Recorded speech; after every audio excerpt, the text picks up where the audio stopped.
Avrupa ordularından 50.000 asker Rusya'ya karşı Ukrayna'ya konuşlandırılabilir. Peki bu fikir nasıl ortaya çıktı? Fransa Cumhurbaşkanı Emmanuel Macron geçen yıl Rusya daha ileri gitmeye karar verirse kendilerine asker gönderme sorusunu sormak zorunda kalacaklarını söylemişti. O dönemde bu fikir çok riskli olduğu gerekçesiyle reddedilmişti. Ancak artık Ukrayna ordusu daha zor durumda ve NATO'ya üye olma ihtimali de zayıf.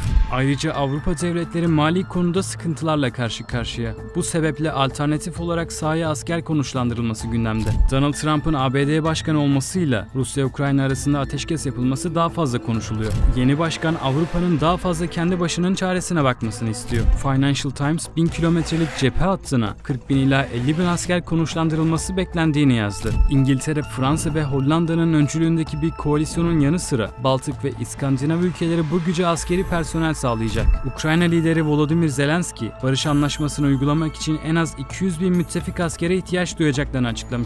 İngiltere ve NATO'nun 3 Şubat'ta Avrupa Birliği'nin ev sahipliğinde düzenlenecek gayri resmi bir toplantıda konuyu ele almaları bekleniyor. Bu fikri destekleyenleri ve desteklemeyenleri iki kısma ayırabiliriz. Şu ana kadar yalnızca Baltık ülkeleri, diğer müttefiklerle birlikte daha geniş kapsamlı bir misyon olduğu sürece destek sinyali verdi. Polonya asker göndermeyi reddetti. Ukrayna'da sahada asker bulunduranların NATO'nun Rusya ile sınır devletleri olmaması gerektiğinde ısrarcı. Almanya Başbakanı Olaf Scholz, askerlerinin Ukrayna'da konuşlanmasına şiddetle karşı çıkmıştı. Avrupa ordusunun cephede savaşması beklenmiyor. Çatışmalara katılırsa savaş büyüyebilir. Bunun yerine caydırma gücü olarak görev alabilirler.